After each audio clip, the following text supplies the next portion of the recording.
Hi everyone, welcome to this week's video. Today I'm making a cheesecake recipe that requires no baking time whatsoever. And these are our base ingredients.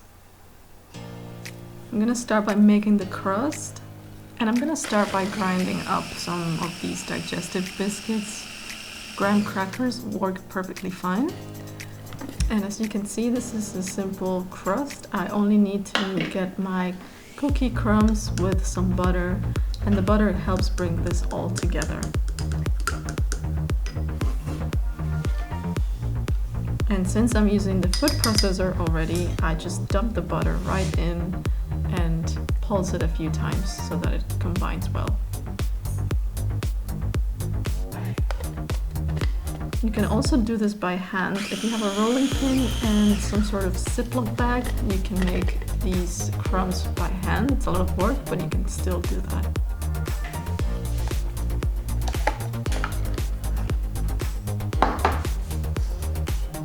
So that's what you're looking for. If you press it down, you see that it sort of comes together easily. And that's what we want for our dessert. So I'm ready to assemble this first layer. So I'm using these rings that I mostly use for making tart bases. This is totally optional. The reason I'm doing this rings with acetate is because I want to unmold the dessert to present it unmolded. But if you don't mind, you can use glasses or any sort of ramekin that you have lying around. And I'm making 4 portions with this quantity. Okay, so that's ready to be filled with the crust. This dessert is very, very rustic, so I'm just eyeballing the quantity of crumbs that I want per portion, and I'm using my favorite glass with a flat bottom to press it down. You don't need to press too much, you just want to make it as compact as possible. And of course, you want a flat, even surface so that you see those layers coming out nicely when you cut into it. And I do like a lot of crust, so mine are a bit generous in that regard. But okay, I'm gonna pop this in the fridge while I make my filling. And the filling is super simple. I have 250 grams of Philadelphia cheese or cream cheese. I'm combining this with a little bit of castor sugar. And note that I'm not using the regular granulated sugar because I am not going to be baking this, so I really want that sugar to dissolve properly.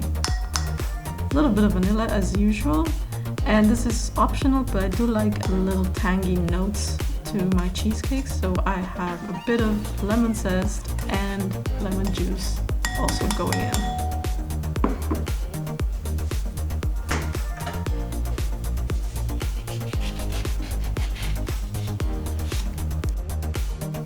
I only need about 1 or 2 teaspoons. I actually taste this as I go. I first start with a teaspoon of this, and I like to use a sieve to make sure that I don't end up with some seeds in there by accident. And that's it. I'm ready to just mix this together, and it's gonna become a little more liquidy when it's all combined. And at this point, I'm ready to add my whipping cream. And I'm using 115 milliliters of whipping cream. This is 40% cream. I don't need to whip this beforehand. This is just fine to go in as it is, straight out of the fridge. And just carefully mix this together.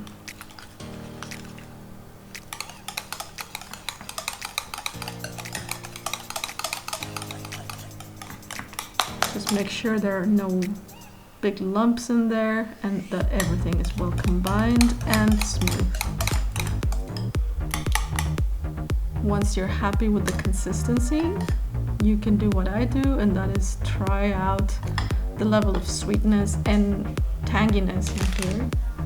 And once you're happy with that, we are ready to go. The filling is ready. And in order to avoid making a mess, I like to put this in a piping bag because it's much cleaner to pipe into my molds. So I just took those out of the fridge and I'm ready to put my filling on top of the crust.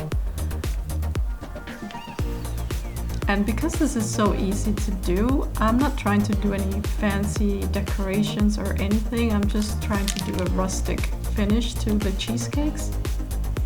And I'm trying to be as even as possible in terms of portioning this out.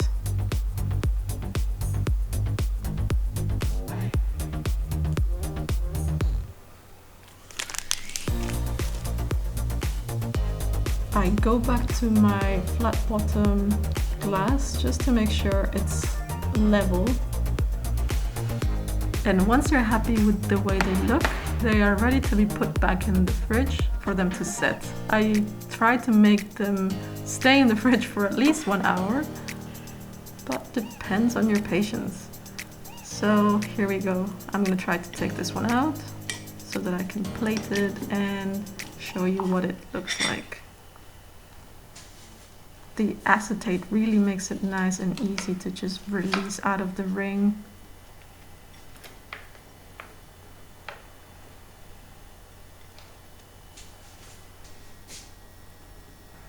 And I absolutely love the berry and cheesecake combination, so I went ahead and did a quick strawberry jam to go with my cheesecake, but this is absolutely optional. But if you feel like the cheesecake looks too homemade, then this is also a great way to hide those imperfections.